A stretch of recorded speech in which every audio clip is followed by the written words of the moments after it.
And welcome back, everybody. Hey, on October the 28th, the Women's Empowerment Self-Defense Academy, they're going to host a free workshop in honor of Domestic Violence Awareness Month. And joining us to share what we can expect is President Stephanie Pryor. We welcome you. Hi, Bob. You're not related to...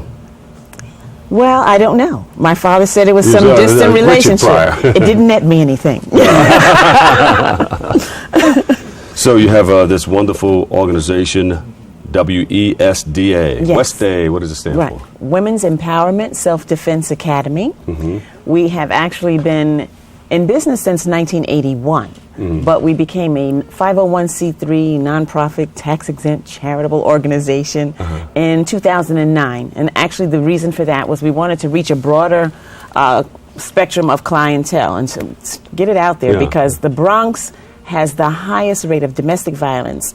Not just domestic violence, but almost any violent crime committed against women and children of the 5 boroughs. And a lot of times it's happening and we don't know anything about it because the people that it's happening to, they don't say anything. Right. And that's really the big problem. And that really kind of curtails the solution because people don't want to talk about it for many reasons.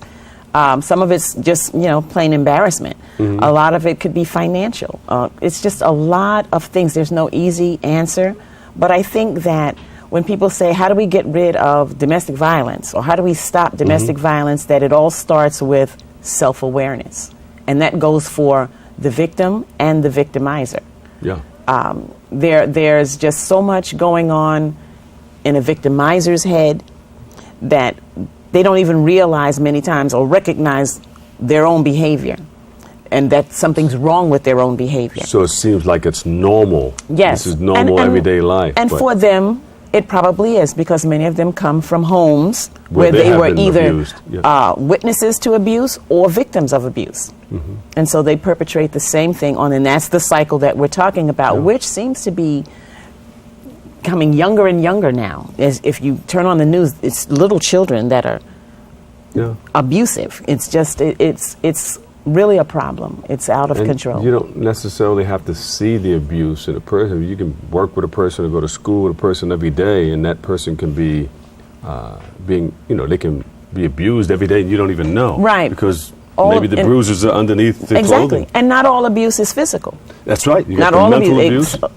Psychological abuse. The question comes is what's worse? Is it worse to be physically abused or worse to be mentally abused? And mental abuse has ramifications that last way longer than physical abuse. Physical abuse, if you're not maimed, you'll heal, and then you won't see it until the next time.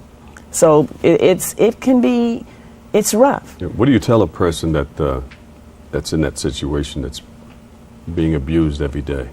Well, I think that what's important, especially and we focus more on women, not to say that men don't get abused, because they do. But yes, they do. I'm going to say women because women are the larger percentage. That when you speak to a woman that is in a domestic violence situation, she's coming for help.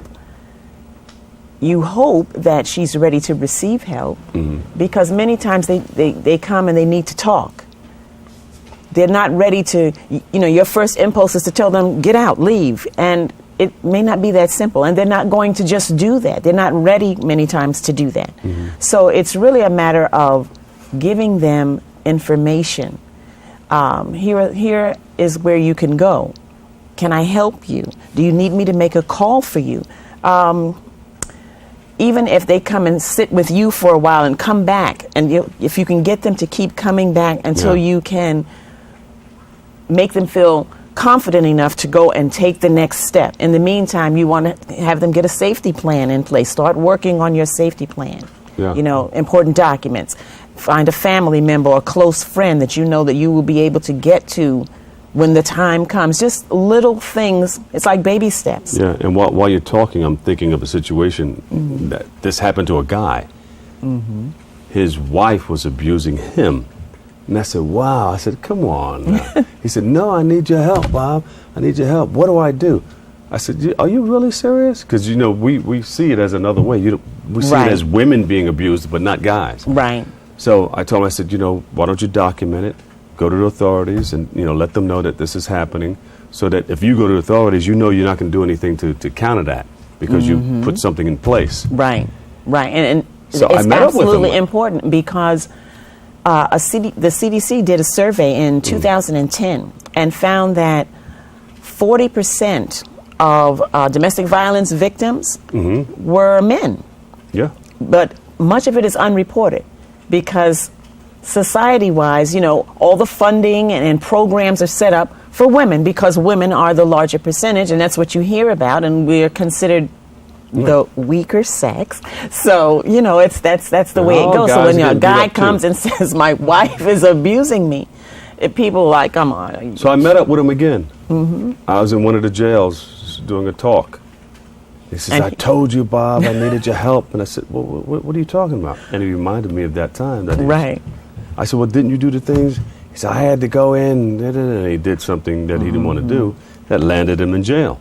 But he was the one being abused. Yes, but he got locked up for the abuse. And you know what's interesting about that is lots of times the way the laws are set up, even for women, which there are progress is being made, but lots of times when they take a violent recourse, so to speak, and end up maiming or killing the attacker, a lot of times they end up in jail because they're presented as, you know, you didn't have to do that. You could have done something else. You didn't have to fight back. And we have to fight back. And who knows what's going on in the minds of people who are either bullies or abusing people.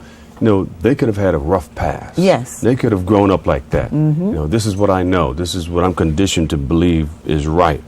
You know, so we have to find a way to get that out of them. They need to come forward. Absolutely. So reach out to the people who are abusing also. Yes, there are actually programs. There are programs where abusers can go, especially men, can go and learn. But see, the problem is, it's almost like if a program is instituted in a facility like a prison, then you know you have to go, and you can't go anywhere else. You have no choice. Yeah. Very few people who are abusers are going to say, well, I'm an abuser, because it's like being having a drug problem and you're not ready to admit that you have a problem. Yeah, yeah. So an abuser, and you don't many want anybody times, to know. So exactly. like, they won't know that I'm abusing You know, people. it's everybody else's fault. Well, the only reason I did that was because you did. You know, it's not a personal, or I have a problem thing. It's you have a problem. Yeah. And I simply reacted to it. So I think you're doing a wonderful thing, exposing and helping people who have these situations. What are some of the other services that you offer? Well, actually, we do programs for a wide spectrum. We do Be a Safe Kid programs for children, teaching them, you know, about good touch, bad touch, stranger danger, you know, who to tell, what to tell, and things like that. We do a Teen Talk program. We do a SLINK program, SLINK standing for Seniors Let In-House Neighbors Know When You Come and Go. And so it's a whole program for seniors. And of course, women's self-defense. We do self-defense for LGBT, and it's not. You mean we do physical self-defense? Yeah, we do physical self-defense. But I need everyone to understand that what happens is people think that physical self-defense is what you mean when you